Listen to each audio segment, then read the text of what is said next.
Let's take a look at one more example. Here I want to find a vector w that points in the same direction as another vector v, but I want vector w to have length 5. So the interesting thing here is I want to combine the length or magnitude of vector w with the direction of vector v.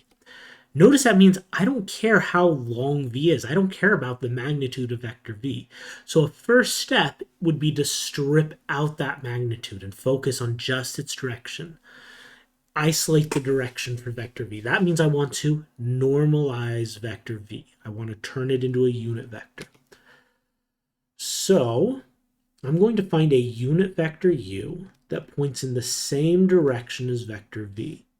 So based on what we previously derived, the unit vector u that points in the same direction as vector v will be 1 over norm of v times vector v.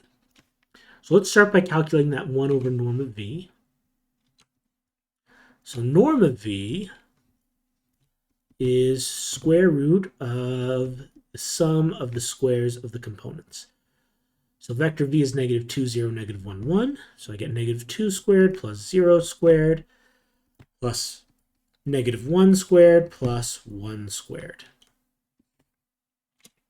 So if I add all that together, I get square root of 4 plus 0 plus 1 plus 1. That's square root of 6. So let's plug that in. 1 over norm of v, that's 1 over root 6 times vector v, which is negative 2, 0, negative 1, 1.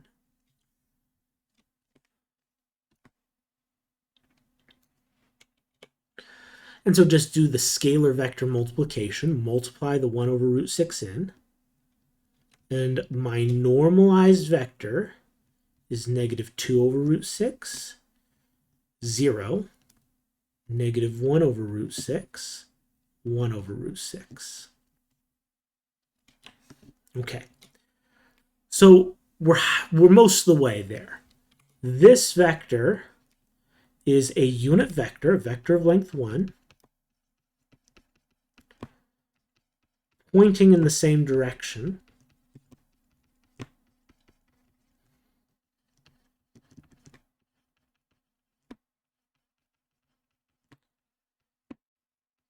as vector v.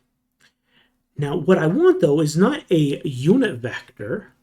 I want my vector to be pointing in the same direction as vector v, but I want to have length 5. So how do I go from a vector of length 1 to a vector of length 5? Well, unit vectors are great for this because whatever scalar I multiply by, that tells me the new length. I have a vector of length 1.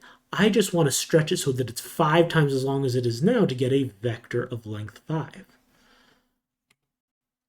So vector w, I just want 5 times u. U gives me the direction. It's a unit vector pointing in the direction I want as length 1. If I multiply by 5, that scalar multiplication will preserve the direction, but it'll be 5 times as long as it was before. Since it currently is length 1, when I multiply by 5, its new length will be 5. So 5 times negative 2 over root 6, 0, negative 1 over root 6, 1 over root 6.